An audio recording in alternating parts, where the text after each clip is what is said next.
Hello everyone, this is Ashutosh Sharma. I have cleared both SBI PO and IBPS PO in my first attempt. Error detection. It is a very important topic. It is also known as error spotting. In error detection in the exam, you will be given a sentence. You have to read that sentence, and that sentence will be divided into four parts. You just have to read it and you have to find the mistake or error in that sentence. It can be in any part of the sentence. It can be in part 1, part 2, part 3 or part 4.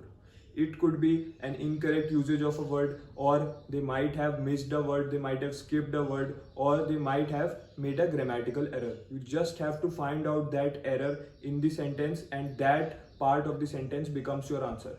If there is no error in the sentence, then you have to select the fifth option, or no correction required, as your answer. So this is the kind of questions which is going to be asked in error detection, but your English grammar needs to be strong so that you can easily identify the grammatical mistake or the incorrect word in the sentence. Also, your vocabulary needs to be strong. If your vocabulary and English grammar are weak, then you are not going to get good marks in error detection. It is going to be asked in your prelims as well as mains. So it is a very important topic. You don't have to ignore it.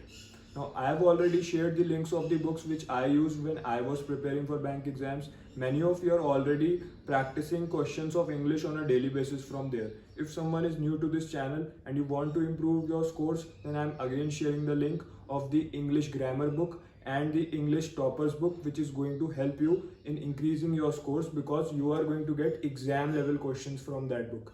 So you can just get the books using the link. I am sharing the link in the description and comment section of this video.